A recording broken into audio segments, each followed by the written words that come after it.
একদিকে পারস্য উপসাগর, অন্যদিকে ওমান উপসাগর, দুইয়ের মাঝে ২১ মাইলের সংকীর্ণ জলপথের নাম হরমুজ প্রণালী। পশ্চিম এশিয়ার বাণিজ্যের প্রাণকেন্দ্র। হরমুজ প্রণালীর সঙ্গে সরাসরি জড়িয়ে আছে ৮টি দেশ, তার মধ্যে অন্যতম ইরান। গত ২৮ ফেব্রুয়ারি যুক্তরাষ্ট্র ও ইসরায়েল যৌথভাবে ইরান আক্রমণ শুরু করে।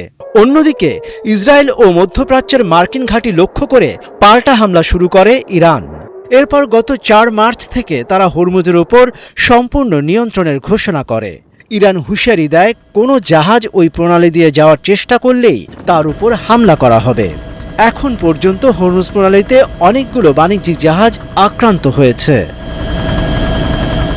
হরমুজ প্রণালীর উত্তরে ইরান, দক্ষিণে ওমান, সংলগ্ন পারস্য এবং ওমান উপসাগরের উপকূল জুড়ে রয়েছে আরও ৬টি দেশ: সৌদি আরব, সংযুক্ত আরব আমিরাত, কাতার, বাহরাইন, কুয়েত এবং ইরাক। এই দেশগুলি থেকে বিশ্বের নানা প্রান্তে তেল এবং প্রাকৃতিক গ্যাস রপ্তানি করা হয়। রপ্তানির একমাত্র পথ হরমুজ।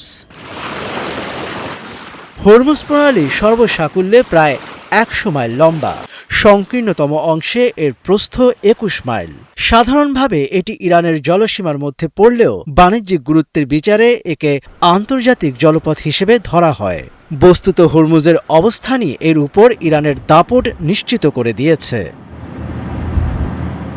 শুধু এই প্রণালীই নয়, পারস্য উপসাগর, ওমান উপসাগর সহ সমগ্র এলাকার উত্তরাংশ জুড়ে রয়েছে ইরানের সীমানা।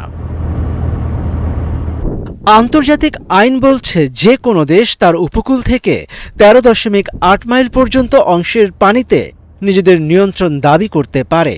এই নিয়ম অনুযায়ী হরমুজের সংকীর্ণ অংশে ইরান, ওমান উভয়ের নিয়ন্ত্রণই রয়েছে। তবে ইরানের দাপট তুলনামূলক কিছুটা বেশি।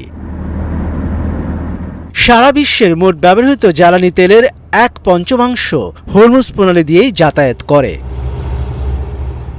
এর আগেও ইরানের সঙ্গে ইসরায়েল বা যুক্তরাষ্ট্রের যুদ্ধ পরিস্থিতি তৈরি হয়েছিল, কিন্তু হরমুজ প্রণালীর বাণিজ্যিক প্রবাহ কখনো আটকানো হয়নি। ৮০-র দশকের পর এই প্রথম প্রণালীটি ক্ষেত্রবিশেষ ছাড় দিয়ে বন্ধ করেছে ইরান। মনিরুজ্জামান বাবু, ৭১।